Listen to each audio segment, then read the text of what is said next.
আসসালামু আলাইকুম বন্ধুরা, আপনারা এখানে দেখতে পাচ্ছেন প্রায় ২৪টি ডকুমেন্টস। এই ডকুমেন্টসগুলো হচ্ছে জেপিজি ফরম্যাটে আছে। এই জেপিজি ফরম্যাটটিকে আপনি চাচ্ছেন যে একটা পিডিএফ করবেন, তাহলে বন্ধুরা এই কাজটা বিভিন্ন ওয়েবসাইটে করা যায়, কিন্তু কিছু কিছু ওয়েবসাইট আছে যেখানে ৩টা বা ৪টা ৫টার উপরে হয় না, বা একসাথে পিডিএফ করতে গেলে এই প্রবলেমটা আমাদের পেস করতে হয়। তো বন্ধুরা অনেক সময় লগ ইনের ঝামেলা থাকে। তো আজকে সহজ কাজ ওয়েবসাইটে আপনাদেরকে এই কাজটা করে দেখাবো। এখানে যদি আপনি ১০০টার উপরে ডকুমেন্ট দেন তাও আপনি করতে পারবেন।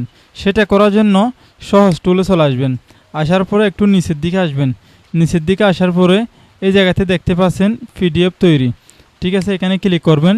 এখানে ক্লিক করলে এখানে দেখতে পাবেন আপনি এখানে এই জায়গাতে আপনি ক্লিক করবেন। ক্লিক করার পর আপনার ডেস্কটপে থাকা যে ডকুমেন্টসগুলো রয়েছে সেগুলো সিলেক্ট করে এখানে ওপেনে ক্লিক করবেন।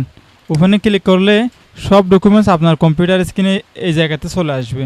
এখানে আসার পরে আপনি চেক করে নেবেন আপনার সম্পূর্ণ ডকুমেন্ট আছে কি না। তো আমার এখানে ২৪টি ডকুমেন্ট এসেছে। এই জায়গাতে আপনার ডকুমেন্টের এটা এখানে দেখাবে কয়টি ডকুমেন্টস আপনার আছে।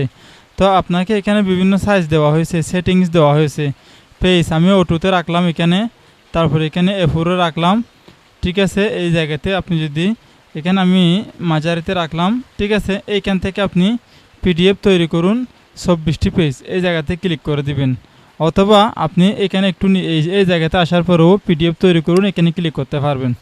এখানে ক্লিক করার সাথে সাথে আমাদের ২৪টি জেপিজি ফরম্যাট অলরেডি তৈরি হয়ে গেছে। এই জায়গা থেকে আপনি ডাউনলোড করে নেবেন।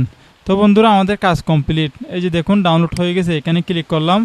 এই যে দেখুন আমার সম্পূর্ণ ফাইলগুলো একটা পিডিএফে রেডি হয়েছে, ঠিক আছে। বন্ধুরা দেখতেই পাচ্ছেন সম্পূর্ণ ফাইল একটা পিডিএফে তৈরি করা হয়েছে। এখন আপনি চাইলে এভাবে করে আপনার অসংখ্য ডকুমেন্টস একটা পিডিএফে নিয়ে আসতে পারবেন, সেটি জেপিজি ফরম্যাটকে।